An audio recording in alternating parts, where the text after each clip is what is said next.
안녕하세요. 건강 365 아나운서 최인경입니다. 한의학에서의 치료법은 침, 뜸, 부항을 비롯해서 다양합니다. 혈자리를 찾아서 병을 다스리는 침치료와 열을 이용한 뜸, 그리고 부항까지 필요한 곳의 치료가 이어지는데요.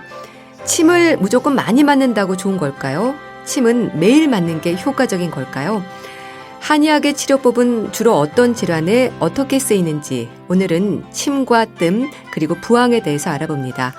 10월의 마지막 토요일 10월 30일의 건강 365 푸른 하늘에 눈물 나는 날에는 듣고 시작하겠습니다. 한의학 치료에서 많이 쓰이는 방법으로 침, 뜸, 부항 그리고 한약을 떠올립니다. 침 치료를 받을 때 침 욕심을 내는 분들도 있어서 많이 놓을수록 좋다는 생각도 하는데요. 글쎄요, 어떨까요? 경희대학교 한방병원 황덕상 교수와 함께합니다. 교수님 안녕하세요. 네, 안녕하세요. 네, 반갑습니다, 교수님. 침 치료를 받는 분들 중에 침을 많이 놔달라는 말씀들 많이 하시거든요. 교수님, 침은 좀 많이 놓을수록 좋은 걸까요? 네. 꼭 그렇진 않죠. 우리가 이럴 때는 딱 한마디로 대답을 하면 과유불급이라는 말씀으로 좀 대답을 해드리는데요. 사실 이제 우리가 실제로 임상에서 보면은 머리부터 발끝까지 아프시다고 하는 분들이 계시거든요. 네. 그러다 보면은 아픈 데를 머리도 놓고 어깨도 놓고 허리도 놓고 달중을 그래서 전신을 다 놔달라고 하는데 결국 이제 침 자체는 시술하는 도구이고 침법은 다양한 침법이 있는 거거든요. 네. 그냥 우리가 한 가지 침법으로 놓는 게 아니라 일반적인 채침이라 그래서 아픈 부위를 놓는 아시열요법이라고 하는 부분들도 있고 또 이제 사음침법이라고 하는 것은 이제 침을 4가지만 놔서 오히려 그런 처방에 따라서 다른 혈자리 조합을 하는 것도 있고 또는 동시침이라든지 체질침이라든지 여러 가지 이런 근막을 자극하는 침법이라든지 다양하게 있기 때문에 그럴 때마다 침 개수보다는 침을 놓는 자리에 따른 처방하는 구성들이 달라지는 거죠. 그렇기 때문에 침의 개수는 그 몸 상태에 맞춰서 달라질 수가 있는 거고 꼭 아픈 데를 꼭 찔러야지만 그런 치매 효과가 있는 것은 아니기 때문에 어떻게 보면 이게 진단을 잘 받으시고 그 치료하시는 원장님이 어떤 침법을 쓰느냐에 따라서 적게 놔도 치료 효과를 볼 수도 있고 또는 좀 더 아픈 것을 좀 많이 놔서 치료 효과를 좀 볼 수 있는 거기 때문에 침 개수도 달라지고 그 치료 효능에 대해서 달라질 수 있는데요. 최근 연구에 따르면 이제 침 치료 용량이라는 얘기도 하는데요. 결국 이제 침을 자극하는 강도나 또는 이제 침을 놓고 좀 돌리거나 어떤 전기 자극을 주느냐 이런 자극 방법이라든지 또는 그런 자극 시간이라든지 또는 침의 개수 그리고 치료를 그러면 얼마나 자주 치료를 받아서 오느냐 매일 오시느냐 이틀에 한 번 오느냐 일주일에 한 번 오느냐 이런 것들을 다 고려를 해서 치료를 하기 때문에 무조건 많이 맞는다고 꼭 좋은 것은 아니라고 볼 수 있습니다. 침 욕심일 수 있다는 걸 생각하셔야겠네요. 그렇죠. 네. 교수님, 한약 치료에서 이제 침, 뜸, 부항 그리고 한약까지 다양하죠. 네, 그렇죠. 우리가 그래서 한의학에서 얘기할 때 1침, 2구, 3약이라는 말이 있어요. 근데 이제 1침은 뭐냐면 첫 번째가 침, 두 번째는 뜸, 그리고 세 번째 약이라고 하는데 요것은 이제 좀 해석하는 방법들이 조금 다르기는 합니다. 그래서 제일 좋은 게 침이냐, 세 번째로 좋은 게 약이냐 이럴 수도 있지만 응급 상황일 때 일단 침을부터 넣고 그 다음에 또 뜸이 좀 더 오래되는 거 그리고 약을 써야 되는 것은 좀 길게 좀 장기간 지속되는 병인 약을 꼭 써야 되냐 이럴 수도 있고 오히려 또 이제 질병 초기에는 침을 쓰고 오히려 이제 그 뜸 같은 경우는 주리 경맥이나 이런 데 쓰고 비위까지 오장육부까지 가면은 한약을 써라 이런 여러 가지 해석이 될 수 있는데요. 결국은 우리가 한의학에서 쓰는 침이나 뜸이나 약이나 이런 것들은 치료하는 그런 수단들이 되는데 내 몸 상태나 어떤 질병이냐 지금 여러 가지 또는 그런 것들이 여러 개 나타나느냐에 따라서 또는 통증 부위에 따라서 같이 쓸 수도 있고 하나가지가 쓸 수도 있고 여러 가지 그런 조합들이 좀 될 수가 있겠죠. 그래서 그런 거는 정확하게 한의사의 진단을 통해서 할 수 있는 거지 나는 약만 잘한다 그래서 적절히 치료할 수 있는 또는 나는 침을 정말 잘 놓는데 진단이 안 되는데 침을 잘 놓는다고 할 수는 없기 때문에 정확한 진단을 받고 치료를 받으시는 것이 좋습니다. 그러니까 모든 질환에 같은 치료가 진행이 되는 건 아닐 텐데요. 교수님, 우선 침 치료부터 설명을 좀 해주시면 좋겠습니다. 침은 어떤 경우에 어떤 효과를 기대할 수 있는 건가요? 그렇죠. 뭐 교과서적으로 좀 먼저 말씀을 드리면 전통적으로 침 치료 효과를 한자로 얘기하면 뭐 조화음양이라 그래서 음양에 조화시킨다. 네. 근데 음양이라고 하는 것이 그러면 내 몸에 있는 뭘까 그러면은 항상 말씀드리는 수분과 불에 해당하는 능력 또는 기와 혈에 해당하는 것, 뭔가 양쪽 면에 있는 것을 조화시키는 것들도 있고 또 부정거서라 그래서 뭔가 나쁜 것을 나가게 하는 것들인데 이런 것이 뭐 수염작용이라든지 진통작용이라든지 뭐 면역력을 키운다든지 이런 효과도 있는 거고요. 네. 그리고 소통경락이라 그래서 뭔가 경락이 흐르게 잘 기혈이 잘 순환되게 하는 것들인데요. 이런 것을 뭐 과학적 기전을 통해서 얘기를 한다 그러면은 피부를 뚫고 어떤 신경 자극을 통해서 국소적인 혈류 순환도 촉진하고 근육도 이완하고 그리고 어떤 신경적인 부분에서 조절할 수 있는 그런 신경 전달 물질이라든지 이런 부분들 또는 진통 유발할 수 있는 그런 호르몬을 좀 낸다든지 하는 그런 것들을 통해서 진통도 있고 어떤 통증을 완화시키고 이완도 되고 심신도 좀 안정시키는 것이 침의 효과라고 볼 수 있습니다. 근데 침 몸살이라는 말도 있잖아요. 침 치료는 좀 시간차를 두고 받는 게 좋을까요? 그렇죠. 우리가 많지는 않지만 침 치료에 대한 그런 침 몸살한다고 해서 더 침을 맞고 나서 기운이 빠진다든지 더 통증이 아프다고 하는 분들이 있는데요. 이런 것들이 보면 우리가 침이 어떤 자극을 통해서 신경을 자극을 되기 때문에 그러면서 여러 가지 신경적인 그런 자극들을 받기 때문에 이런 결과들이 좀 나타날 수가 있는데요. 물론 이제 그 양방적으로 보면은 그 혈관 미주 신경성 실신이라 그래서 예전에도 보면 이제 훈침이라고 합니다. 결국 이제 내가 몸이 준비가 안 됐고 굉장히 과로돼 있고 뭐 밥도 못 먹고 예전에 이제 뭐 의료 봉사를 가면 더운 여름에 뭐 할머니분들이 먼 거리를 걸어오셨는데 침을 놓으면은 약간 침을 맞자마자 이제 실신하시는 그런 일시적인 그런 것들이 훈침 난다고 하는데 그런 것들이 좀 나타날 수 있는데요.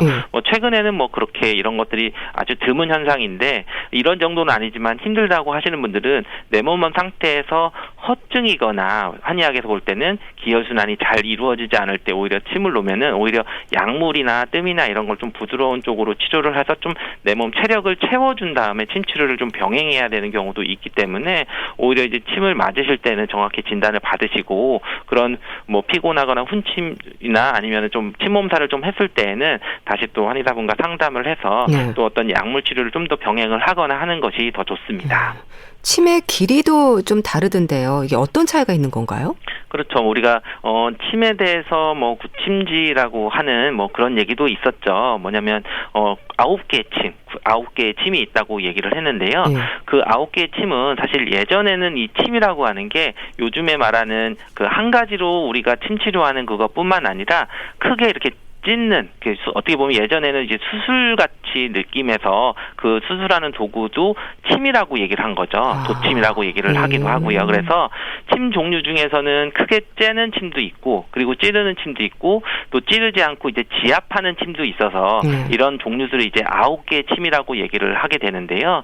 그렇지만 이제 이런 것들은 뭐 예전에는 외과적인 그런 수술에 해당하는 그런 것들을 하는 대표적으로 우리 왜 삼국지에 보면은 화타라고 하는데 뭐 명의가 관우가 바둑을 놓는 동안 이제 뭐 화살촉을 뭐 제거했다, 뭐 하다가 독을 제거했다 이런 것들이 나타나는 그때도 이제 뭐 침을 썼다고 얘기를 하는 것도 있는데 현대에는 어떻게 보면 이제 뭐 장침도 있고 또는 긴침 또는 귀에 붙이는 이침이나 뭐 피내침 이런 것들이 있는데 결국은 우리가 혈자리가 부위마다 다른데 그 근육이 많은 쪽에는 좀 더 깊이 자극을 줘야 할 때는 좀 긴 침을 놓게 되고 오히려 이제 손끝이나 발끝처럼 좀 예민하면서도 좀 피부가 얇은 데는 좀 얇은 침을 쓰기도 하고 좀 얇은 침을 쓰는 좀 가는 침을 쓰기도 하는데요. 결국은 이제 부위와 그런 증상에 따라서 오히려 그런 침 길이를 선택을 하거나 다른 침을 사용하기도 합니다.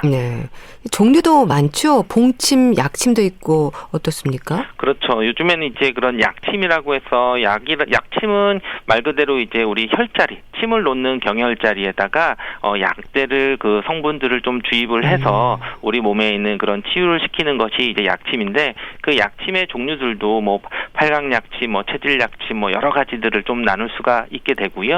그렇지만 또 이제 그 약물 중에서 봉독 중에서 그 벌에 그 봉독을 추출해서 그냥 생 독을 놓는 게 아니라 가공해서 어떻게 보면 약침 제제로 변형하는 거죠. 좀 이제 멸균도 하고 깨끗하게 좀 만들어서 이런 상태로 해서 놓는데, 사실 이 봉독 치료가 요즘에 굉장히 그 많은 효과들이나 연구들이 있는데, 특히 뭐 퇴행성 관절염이나 뭐 고관절염, 류마티스 관절염, 뭐 허리 디스크나 뭐 중풍 후유증, 근육통 또는 뭐 안면신경마비나 여러 가지 그런 근육 질환에 대해서 유효한 효과뿐만 아니라 면역과 관련되는 그런 여러 가지 그런 효과가 있는 걸로 나타나서, 오히려 그런 좀 난치성을 병을 치료할 때는 기본적인 일반 침을 쓰는 것뿐만 아니라 오래되고 좀 중한 병에는 이런 약침들을 활용을 하면서 치료를 좀 다변화하고 있습니다. 네.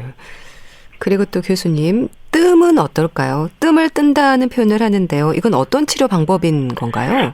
기본적으로 우리가 뜸이라고 하는 것은 이제 쑥뜸이죠. 결국 이제 쑥을 어떻게 보면 이제 좀 뭉쳐서 이게 뜸의 형태로 돼서 나타나는데, 이것은 침을 놓는 똑같은 혈자리에 이 쑥이라고 하는 게 굉장히 따뜻한 성질을 가지고 있어서 온열 자극까지 더 추가되는 그런 것이 바로 이제 뜸 치료가 되게 됩니다.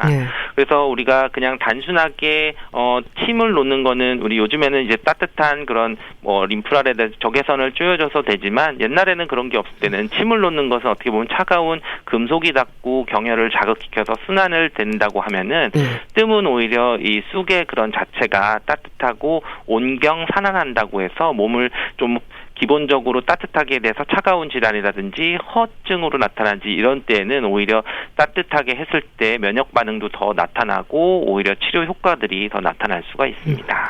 근데 집에서 스스로 뜸을 뜨는 분들도 있거든요. 이거는 병원에서 진행하는 뜸과 좀 다른 걸까요? 그렇죠. 물론 이제 우리가 침도 그렇고 뜸도 그렇고 이런 것은 하나의 도구이지만, 그 도구들을 가지고 스스로 뜨는 거와 분명히 전문적인 진단을 통해서 의료인들이 하는 것은 분명히 차이가 있을 수가 있죠. 예를 들면 운전면허증을 뭐 운전면허증이 없는 무면허 사람이 아무리 운전을 잘해도 운전을 할 수가 없죠. 당연히 그것은 그에 따른 뭐 부작용이라든지 또는 문제들에 대해서 적절히 대처하고 또는 정확하게 쓸 수 있느냐, 이런 것들이 안전이 보장이 돼야 되는 전문 의료 행위인데요. 우리가 뜸은 뭐 그냥 집에서 뜨는 게 좋다고 하지만 다 의료보험 적용이 되고 한의원에서 정확한 진단을 해야지, 오히려 이제 뜸으로 인해서 뭐 화상을 입는다든지 또는 당뇨나 다른 질환, 심각한 부작용이 있는 분들도 있는데, 그냥 뜸 자체만 보고 오히려 다른 질환에 대해서 고려가 없이 하는 것은 좀 위험하기 때문에 꼭 정확하게 그 한의원에서 한방 의료기관에서 치료를 받으시는, 뜸 치료를 받는 것을 권해드리고 있습니다.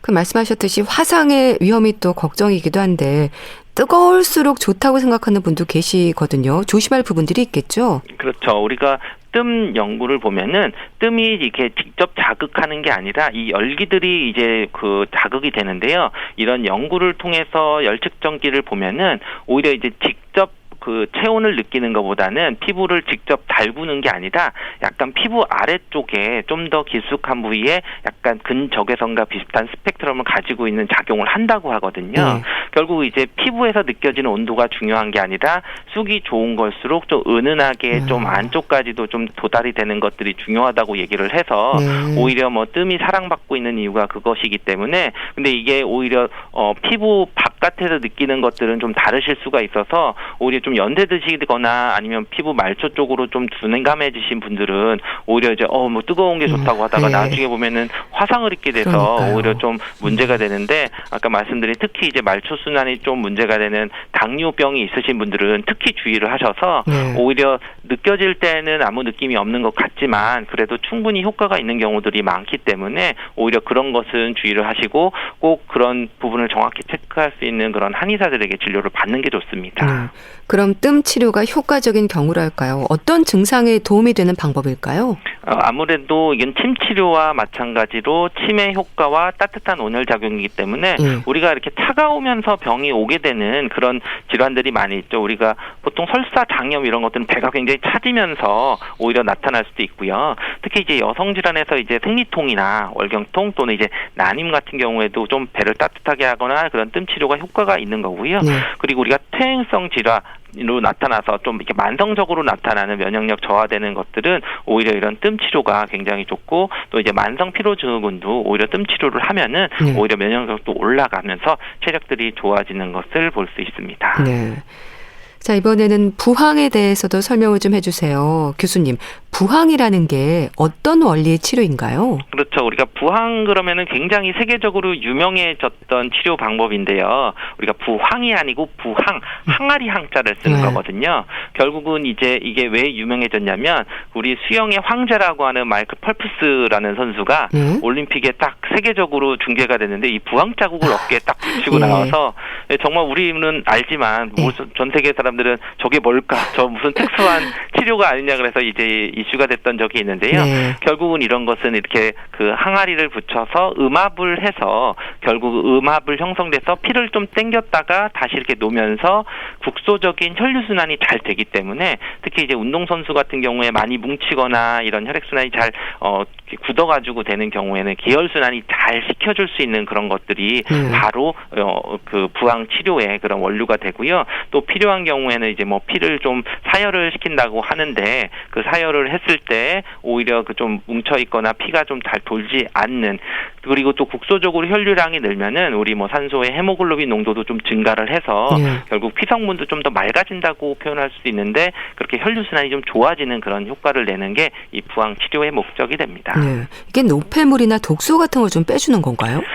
우리가 흔하게 뭐 그렇게 얘기를 해서 막 부항 뭐 피를 빼서 막 죽은 피 막 검은 피를 빼는 게 정말 나쁜 피야라고 하는데, 꼭 그렇지는 않고요. 그 뭐 피가 그 공기와 좀 접하게 되면서 검해질 수 있는 부분들이 있는데, 그렇지만 이제 우리가 많이 다쳤거나 해서 부딪혔거나 그러면 정말 이게 피멍이 들거나 이제 그랬을 때는 오히려 당장 좀 순환되지 않는 좀 피들은 좀 빼줘야 될 수도 있는 거고, 그렇게 이해를 하시는 것보다는 국소 혈류 순환을 좀 잘하게 된다. 그래서 전체적으로 혈액순환이 좀 잘 되게 해주는 그런 부분의 효과로 이해를 하시는 게 더 좋습니다. 이 부항의 효과는 그럼 질환이나 증상으로는 특히 어떤 분들에게 도움이 될까요? 아무래도 이런 음압을 통해서 근육이나 모세혈관을 좀 자극을 줘서 그렇게 국소적으로 그런 순환이 되는 것들, 또는 뭐 림프 순환이 좀 증가되고 노폐물이 배설이 되는 것을 촉진시키기 때문에 어깨나 척추, 무릎이나 이런 근골격계통 질환들에 이제 좀 좋고요. 그리고 또 우리가 보면은 뭐 근육이 갑자기 뭉쳤어, 내가 어떻게 보면 삐끗했어 이랬을 때 또 국소적으로 좀 치료를 해서 근육 내 혈류 순환을 좀 촉진하고 좀 회복을 좀 해서 근육통을 완화하게 되고, 그리고 운동하는 후유증이나 이런 것들을 좀 개선하는데 효과가 있습니다. 뭐 고름을 빼거나 하는 특수한 요법의 뜸은요, 이거 의사가 아닌 개인적으로 시도하는 건 위험할 수도 있겠어요. 네, 아무래도 이제 우리 뜸도 그렇고 부항도 그렇고 어떻게 보면 이제 그 가장 중요한 게 감염의 위험성이 높다는 겁니다. 그래서 이제 뭐 그런 우리가 부항 또한 우리가 한의원에 가면은 다 보험 적용이 되면서 저렴하게 어떤 치료를 잘 받을 수 있는 거거든요. 그럴 때는 이 부항 치료할 때도 다 일회용을 쓰거나 아니면 멸균 상태에서 깨끗한 소독된 상태로 치료를 하는 게 가장 기본이거든요. 만약에 그러지 못하고 상처가 나거나 오히려 수포가 생기거나 그것 때문에 또 2차 감염이 생기거나 하면은 여러 가지 그런 전신적으로 문제들이 많이 생길 수 있기 때문에 어떤 이런 치료들이 해가 없고 부작용이 별로 적을 것 같지만, 또 의외로 그러한 치료되는 그런 상태에서 나타나는 부작용이 또 한의원이 아니라 다른 했던 곳에서 나타나는 기사들도 있기 때문에 주의를 하시는 것이 좋습니다.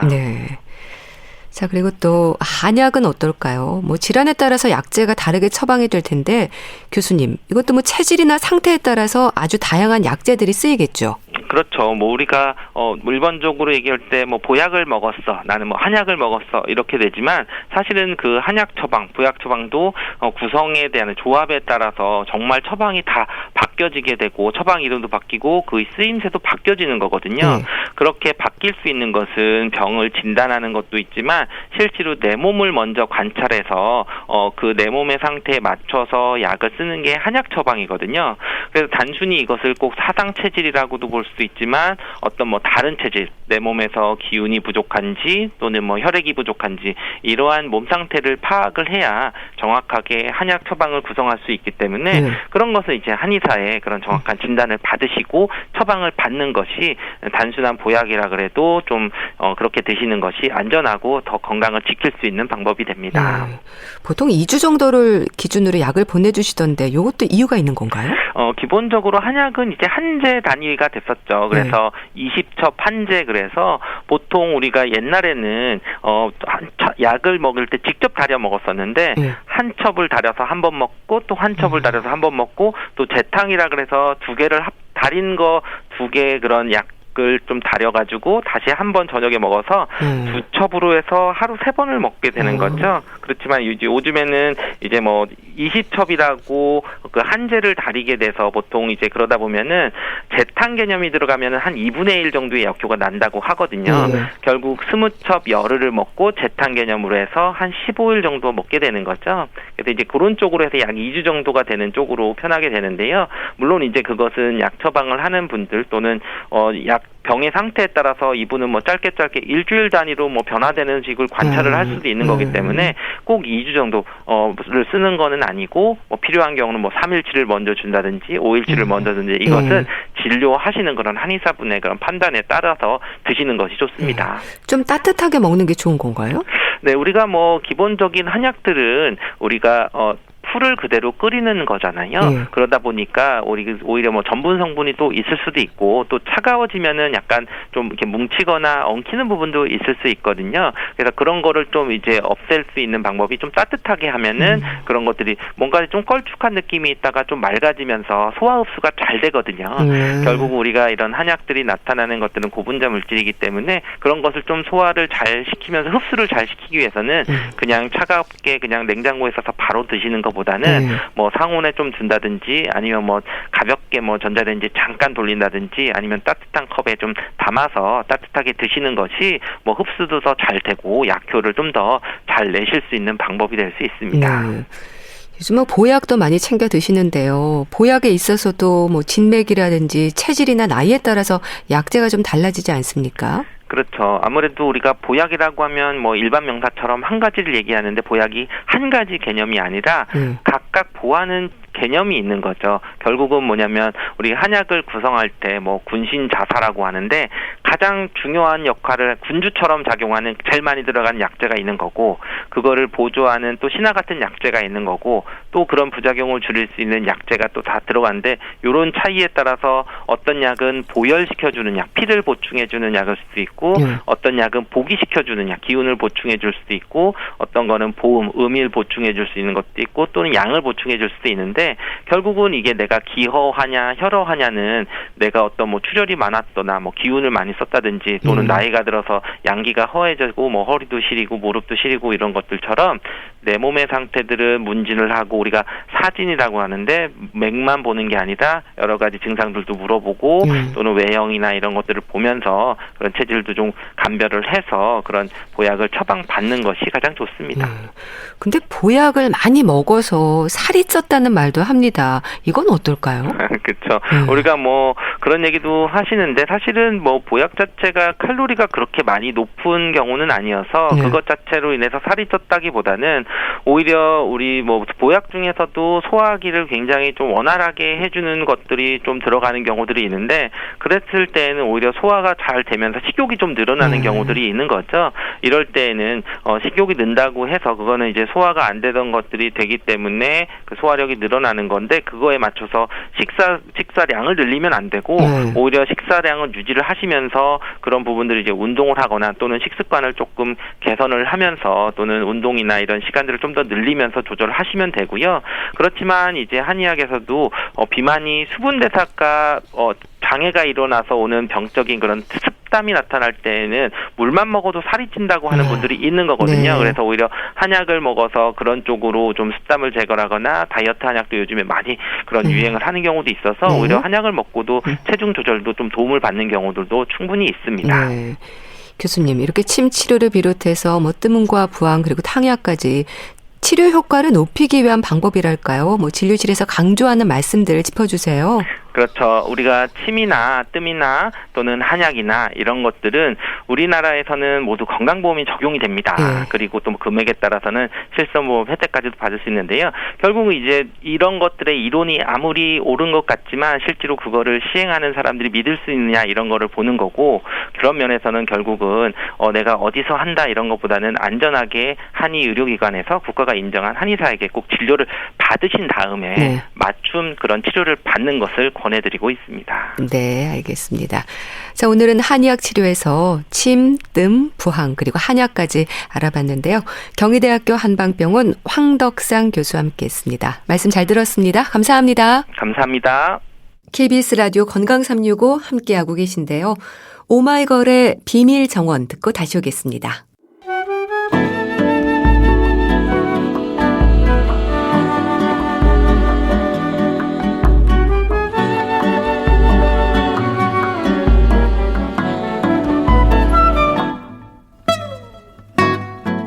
건강한 하루의 시작.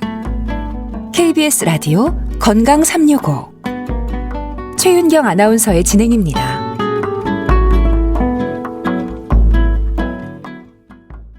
KBS 라디오 건강365 함께하고 계십니다.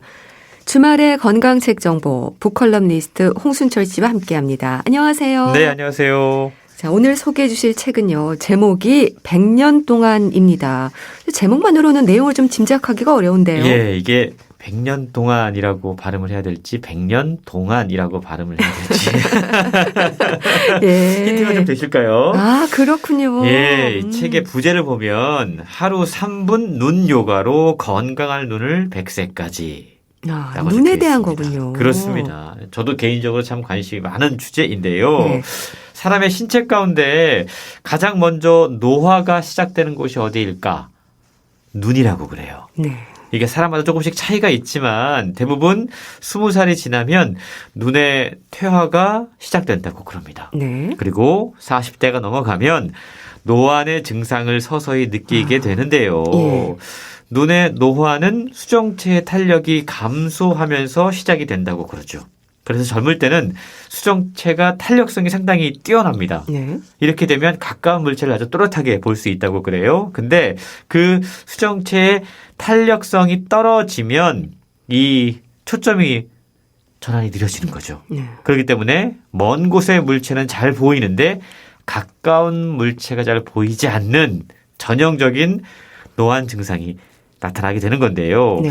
최근 노안의 시기가 점점 빨라지고 있다고 그래요. 아, 그렇군요. 실제로 체감하는 노안 증상은 보통 40대 중후반부터 시작이 되는데 최근에는 젊은 노안 환자들이 급증하고 있다고 그럽니다. 왜 그런 걸까요? 아무래도 환경의 변화 때문일 것 같아요. 네. 그리고 생활 패턴의 변화도 한몫하고 있는데요. 우리가 하루를 어떻게 살고 있는지를 한번 가만 보죠. 우리 밖에 앉아 계신 PD님도 지금 스마트폰을 보고 계십니다. 이게 우리의 일상입니다. 그렇네요. 네. 하루 종일 우리는 참 뭔가 보고 있어요. 예. 가까이에서 컴퓨터, 휴대폰, 스마트기기 이런 전자기기 사용이 늘어나면서 일상 속에서 근거리 생활이 훨씬 더 많아지고 있습니다. 네. 그리고 근거리 시력이 떨어질 수밖에 없는 이 노안 증상을 예전보다 빨리 느끼고 더욱더 불편하게 느낄 수밖에 없다라는 것이죠. 네. 사실 저도 요즘 노안이 오는 건가 좀 느끼고 있는데요. 얼마 전부터 바늘귀를 꿰기가 힘들더라고요. 이게 현실인데.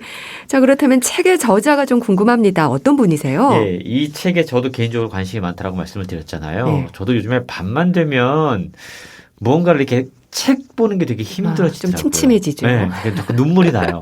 예. 그래서 이 책을 보고 책에 소개된 눈 요가를 좀 해야겠다라고 마음을 먹고 있는데요. 저자분이 일본의 안과 전문의 혼베 카즈히로란 분이세요. 네. 책을 통해서 노안은 병이다라고 이야기합니다. 병이라고요? 이게 어떤 의미냐면 노안을 병이라고 생각을 하면 노력 여하에 따라서 충분히 예방할 수도 있고 치료할 수도 있다라는 의미라는 거죠. 네. 그래서 노안을 어쩔 수 없는 퇴화 현상, 퇴행 현상이라고 여기지 말자라고 이야기합니다. 그래서 책을 통해서 노안 예방과 치유 포인트를 두 가지를 짚어주고 있어요. 네. 첫 번째는 뇌를 활성화하는 겁니다. 눈과 뇌가 무슨 상관이 있지라는 생각하실 수 있는데 조금 더 자세히 설명을 해드릴게요. 그리고 두 번째가 눈과 뇌로 가는 혈액 흐름을 좋게 만드는 거라고 그래요.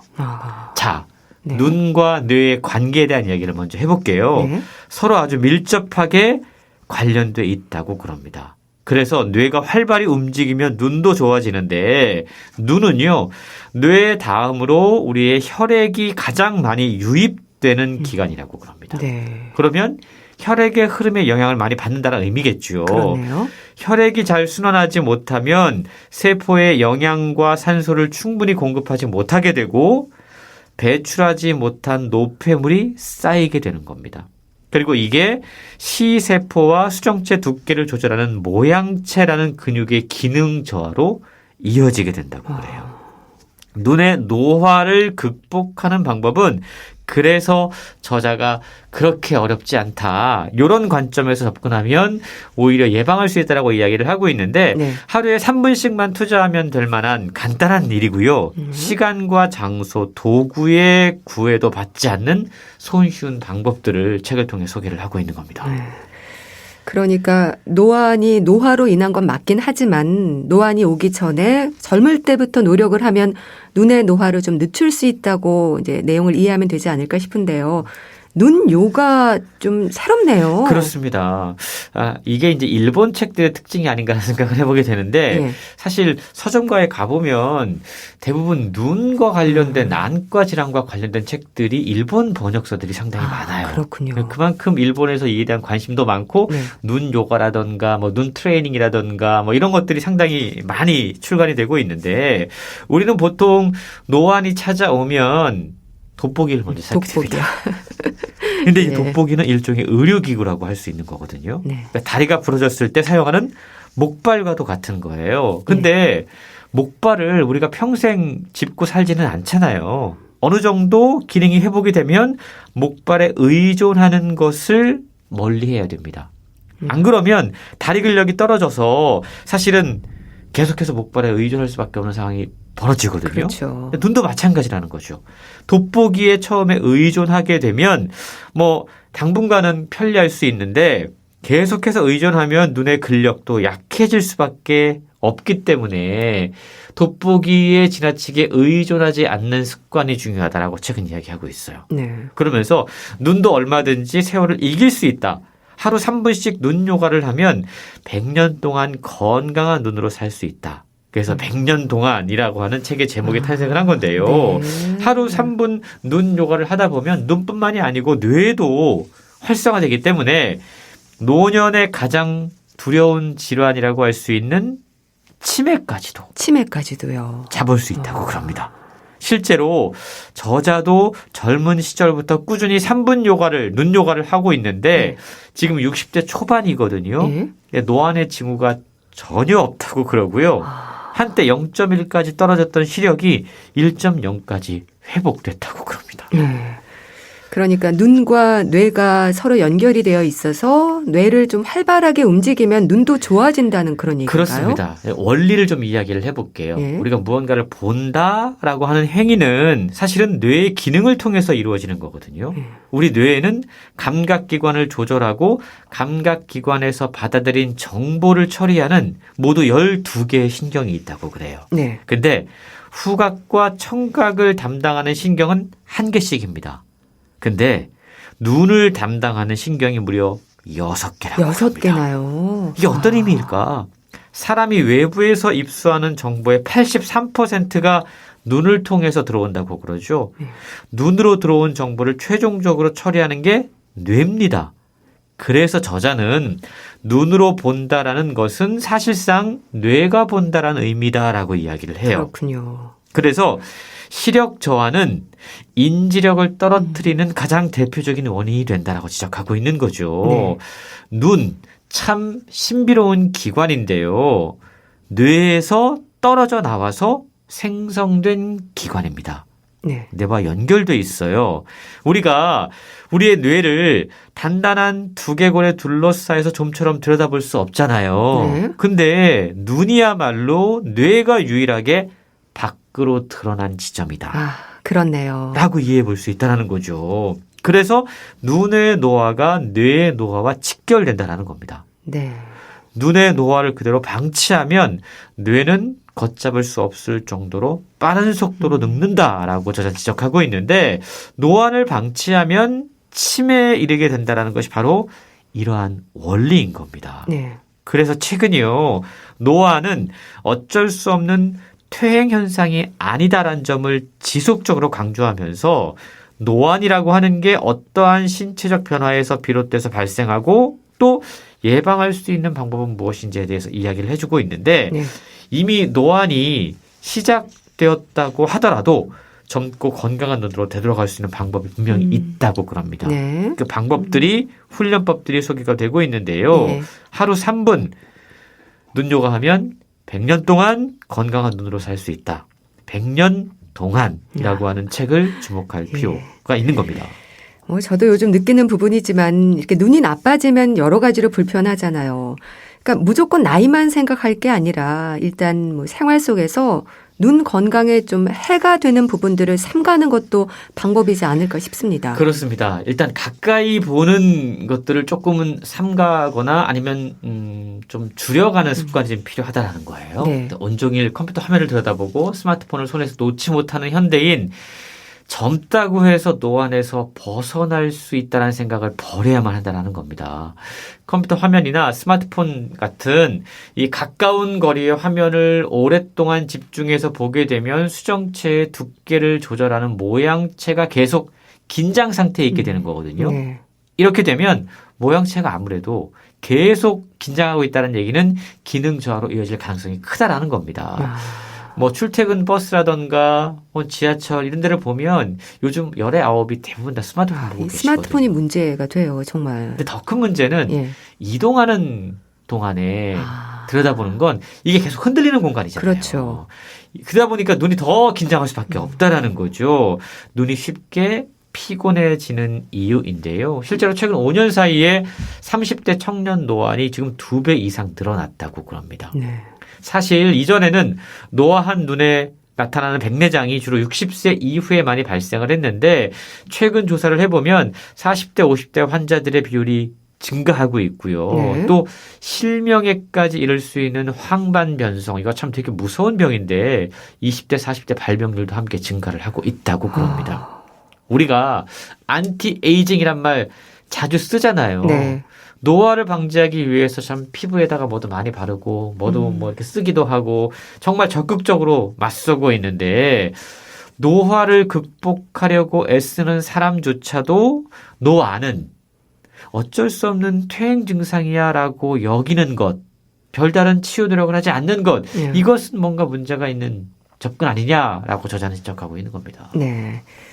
자, 그렇다면 이제 하루 3분만 투자하면 되는 눈 요가. 구체적으로 어떻게 하면 되는지 좀 알려주세요. 네, 이게 핵심 포인트죠. 네. 이 책에는요, 하루 3분 눈 건강 트레이닝 13가지 방법이 소개가 되고 있습니다. 네. 이 가운데 자신에게 맞는 방법을 찾아서 실천하면 되는데요.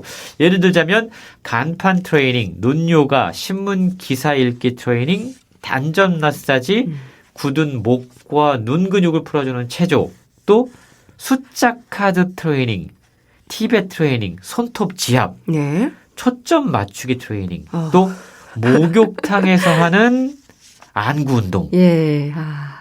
지친 뇌를 쉬게 하는 3분 불빛 보기, 네. 모닝 티타임 이런 것들이 소개가 되고 있어요. 뭐 다양하네요. 그 가운데 우리 일반인들이 가장 쉽게 할 수 있는 방법이 간판 트레이닝이라고 하는 겁니다. 간판 트레이닝이요? 예, 이거는요. 출퇴근 시간에 버스 안에서 지하철 안에서 쉽게 실천해 볼 수 있는 거예요. 네.